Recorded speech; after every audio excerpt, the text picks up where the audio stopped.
filosofia da ciência. Eu assisto aula de filosofia da ciência e fico perdido.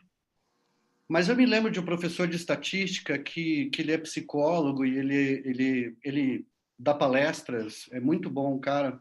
Ele chama Altair Lino de Souza.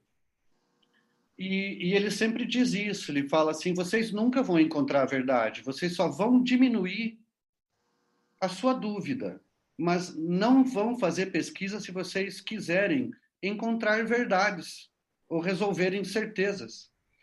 É por isso que a gente vê as pesquisas dizerem que você tem 95% de chance de estar certo. Mas, na verdade, quando a gente vê no jornal as pessoas falarem que você tem 95% de chance de estar certo, eles estão todos errados, porque eles partem do princípio de que você busca estar certo. Quando a pesquisa feita nos moldes aristotélicos, da ciência, da metodologia científica, você só está querendo provar que você está um pouco menos errado. Então, você assume 5% de acaso numa pesquisa. Então, você nunca vai fazer pesquisa para ter 100% de certeza, porque isso é impossível. Você está na área errada e deveria ir para uma área em que a certeza seja garantida. Ou seja, onde é que a certeza está garantida? Na Bíblia. Deus existe e acabou.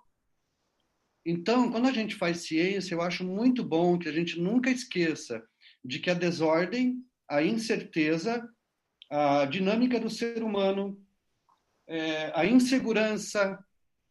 E se a gente for para a pesquisa pensando em certeza, a única certeza é a frustração. E eu acho que dentro da musicoterapia a gente tem muita gente frustrada, porque tentou ir para a pesquisa, mas foi para a pesquisa buscando a certeza. A música cura, a música faz isso. E eu tive muitos colegas, eu acho, nesses anos de musicoterapia, que eu via a cara deles de frustrados, porque não conseguiam fazer um relatório para uma clínica, fazer um relatório para um médico ou para uma universidade num departamento de medicina, porque eles estavam buscando demais dizer para essas equipes científicas que eles tinham certeza de que a música estava ajudando as pessoas. E, na minha opinião, isso é uma opinião pessoal, como pesquisador, como estudante, né? Com toda a humildade que eu acho que o cientista deve ter. E eu estou num programa que eu tenho mestrado em ciências e o meu doutorado vai ser doutor em ciências. E eu acho que isso é uma regra que a gente tem que ter sempre como cientista. Nós nunca chegaremos à certeza, mesmo porque eu sempre vou ter uma porcentagem de incerteza. Então, eu concordo muito com o meu professor quando ele diz: nunca vá ser pesquisador se você quiser certeza, porque a única certeza é a frustração. Então, eu discordo do texto quando diz que a ciência tem que ter uma nova abordagem. Não tem. A ciência nasce, eu acho que com Aristóteles lá, sei lá. As quatro causas de Aristóteles estão bem colocadas. Você tem a causa material, você tem o ser humano, você tem a causa formal. Ele usa o exemplo da cadeira, não sei se, né, o pessoal está ligado no exemplo da cadeira do Aristóteles, mas você tem a madeira. Uma madeira não é uma cadeira. A madeira pode ser o material, mas você tem a causa formal, que tem que ter a ideia de uma cadeira. Aí depois você tem que ter o marceneiro. O marceneiro pega um pedaço de toco, transforma num pé de cadeira. Mas a causa final da cadeira qual é? Sentar.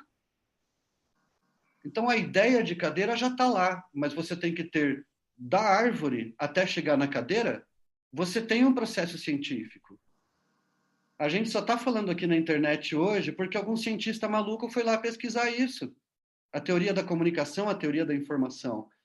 Então, assim, eu acho que é uma inquietação que a gente traz na musicoterapia que eu acho que a gente devia, ou poderia, evoluir um pouco mais rapidamente nisso, se a gente deixasse essas paixões de lado. E eu acho que, como a música é uma paixão, quando a gente vai levar a musicoterapia para a ciência e para a pesquisa científica, a gente precisa, e isso provavelmente o Mauro deve ter sofrido lá na USP, porque quando a gente trabalha em departamentos médicos, eles querem baixar nossa bola em relação à paixão e falar: você está muito apaixonado.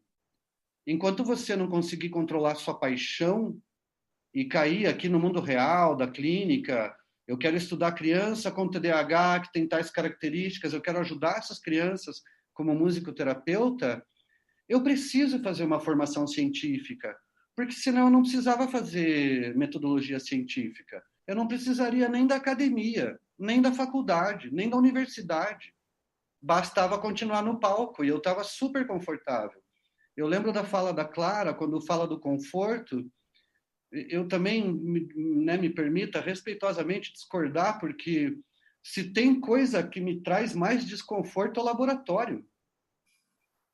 A minha pesquisa foi feita em escolas públicas, e quando eu fui para a escola fazer minha coleta de dados, que eu tenho uma amostra de 350 crianças, eu nunca me senti mais confortável do que na clínica da musicoterapia ou na escola pública com as crianças fazendo a pesquisa. Quando eu volto para o laboratório para organizar toda essa pesquisa, transformar em ciência, para escrever um artigo científico, para publicar na Frontiers, porque esse é o método científico, é assim que a gente chega a criar coisas como a internet e o Zoom que a gente está falando. Se não fosse a ciência, não tinha Zoom. Então, eu acho que a gente deve, assim, ou deve pensar um pouco mais, de uma forma, no mínimo, um pouco menos com essa dor, dessa paixão dolorida que é levar a música para a ciência, e aí começar a lutar com esses monstros internos, assim, como é que eu coloco a música na pesquisa científica? Ah, mas eu não posso esquecer do lado lúdico, do lado emocional.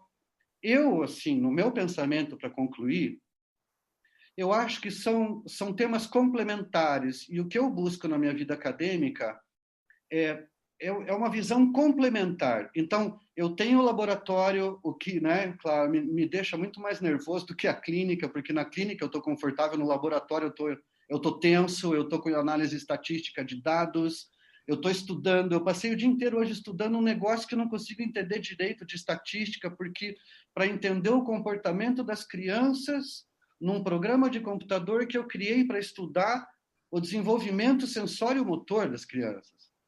Então, eu acho que o nosso lugar de musicoterapeutas, pesquisadores, uma das questões que eu acho super importantes é a gente conseguir agregar os diversos pensamentos e as diversas correntes de pensamentos, tanto a qualitativa quanto a quantitativa, porque eles são complementares.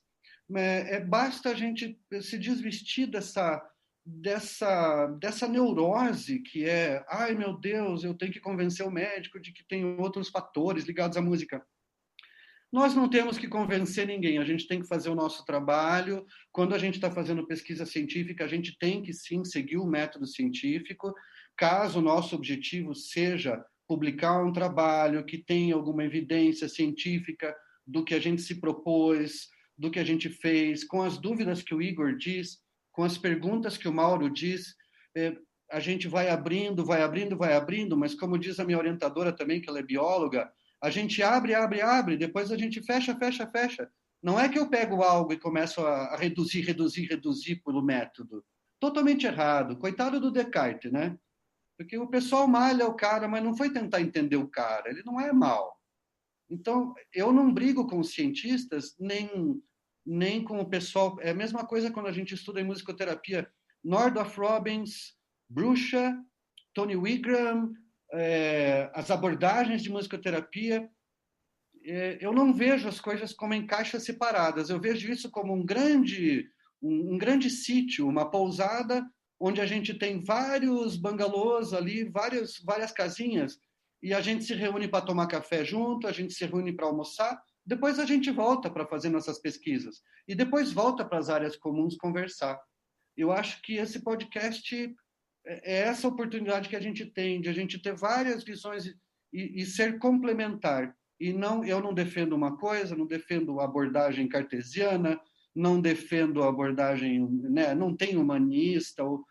Eu acho que são áreas complementares e a gente tem que, como pesquisador, claro, escolher algum caminho e se dedicar mais a ele, como vocês já falaram, né, como o Daniel colocou também. Então, concordo em parte com o texto, concordo em parte com os colegas, mas eu não vejo essa frustração, eu acho que a gente tem que começar a trabalhar essas frustrações das paixões com a música. E quando vai para a pesquisa, se colocar racionalmente ali no papel do pesquisador, nem vejo também, né, Clara, como uma coisa muito...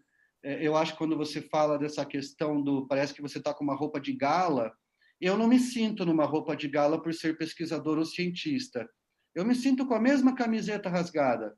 Só que a minha mente e o meu processo científico, ele tem outro rigor ali, ele tem coisas diferentes, talvez, mas complementares, né? E não vejo uma hierarquia, não vejo o pesquisador como alguém mais ou menos de quem está na clínica. Eu acho que quanto mais a gente conseguir criar essas pontes, e me desculpa se eu pareço, né, mais um pouco demagogo e tal, mas não é a minha intenção.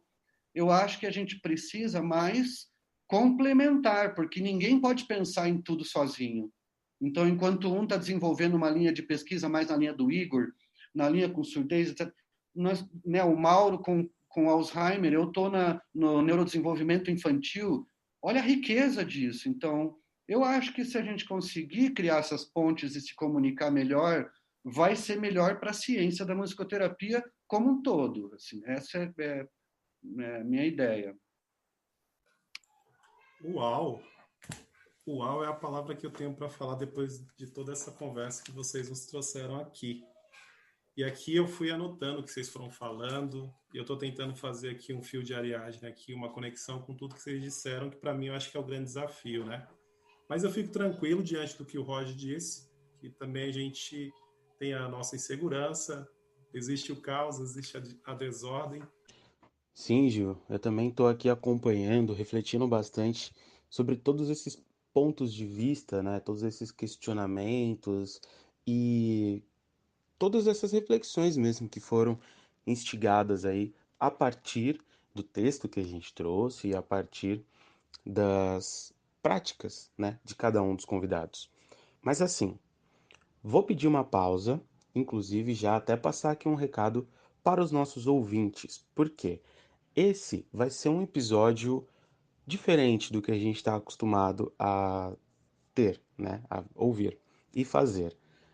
O papo tá muito bom, ainda tem muita coisa para a gente refletir, mas para a gente não deixar o episódio muito grande, a gente vai fazer uma pequena edição, um pequeno corte aqui e seguir com essa conversa, com esse conteúdo no nosso próximo episódio, tá certo?